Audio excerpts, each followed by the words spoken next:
پیارے ابو جان اور امی جان، مجھے آج ملک سے باہر 5 سال ہو گئے اور میں اگلے ماہ اپنے وطن واپسی کا ارادہ کر رہا ہوں۔ میں نے اپنے ویزا کے لیے جو قرض لیا تھا وہ ادا کر چکا ہوں، اور کچھ اخراجات پچھلی چھٹی پر ہو گئے تھے تحفے تحائف لینے میں، اور کچھ دیگر اخراجات۔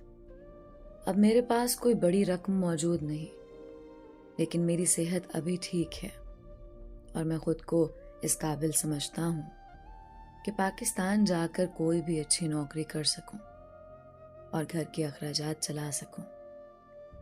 یہ جگہ مجھے پسند نہیں ہے، میں اپنے گھر رہنا چاہتا ہوں۔ آپ کی کیا رائے ہے اس بارے میں؟ آپ کا پیارا جمال۔ پیارے بیٹے جمال، تمہارا خط ملا اور ہمیں تمہاری چھٹی کے بارے میں پڑھ کر خوشی ہوئی۔ باقی تمہاری امی کہہ رہی تھی کہ گھر کی حالت بہت خراب ہو رہی ہے، اور تم جانتے ہو برسات شروع ہونے والی ہے۔ یہ گھر رہنے کے قابل نہیں ہے۔ گھر چونکہ پرانی اینٹوں اور لکڑیوں سے بنا ہے، اس لیے اس کی مرمت پر کافی خرچ آئے گا۔ ہم سوچ رہے ہیں کہ کنکریٹ اور سیمنٹ سے بنا ہوا گھر ہو تو بہت اچھا ہو۔ ایک اچھا اور نیا گھر وقت کی ضرورت ہے۔ تم جانتے ہو یہاں کے کیا حالات ہیں۔ اگر تم یہاں آ کر کام کرو گے تو اپنی محدود سی کمائی سے گھر کیسے بنا پاؤ گے؟ خیر، گھر کا ذکر تو ویسے ہی کر دیا، آگے جیسے تمہاری مرضی۔ تمہاری پیاری امی اور ابو۔ پیارے ابو جان اور امی جان، میں حساب لگا رہا تھا، آج مجھے پردیس میں 10 سال ہو چکے ہیں۔ اب میں اکثر تھکا تھکا رہتا ہوں، گھر کی بہت یاد آتی ہے، اور اس ریگستان میں کوئی ساتھی نہیں ہے۔ میں سوچ رہا ہوں اگلے ماہ ملازمت چھوڑ کر ہمیشہ کے لیے گھر آ جاؤں۔ 10 سال کے عرصے میں الحمدللہ ہمارا پکا گھر بن چکا ہے، اور ہمارے اوپر جو قرضے تھے وہ بھی میں اتار چکا ہوں۔ اب چاہتا ہوں کہ اپنے وطن آ کر رہنے لگ جاؤں۔ اب پہلے والی ہمت تو نہیں رہی، لیکن پھر بھی کچھ نہ کچھ کر کے ٹیکسی چلا کے گھر کا خرچ چلا لوں گا۔ اس ریگستان سے میرا جی بھر گیا ہے۔ اب اپنے بچوں کے ساتھ رہنا چاہتا ہوں۔ آپ کی کیا رائے ہے؟ آپ کا پیارا جمال۔ پیارے بیٹے جمال، تمہارا خط ملا اور ہم پچھتا رہے ہیں اس وقت کو جب ہم نے تمہیں باہر جانے دیا۔ تم ہمارے لیے اپنے لڑکپن سے ہی کام کرنے لگ گئے۔ ایک چھوٹی سی بات کہنی تھی بیٹا، تمہاری بہنا زینب اب بڑی ہو گئی ہے، اس کی عمر 20 سے اوپر ہو گئی۔ اس کی شادی کے لیے کچھ سوچا؟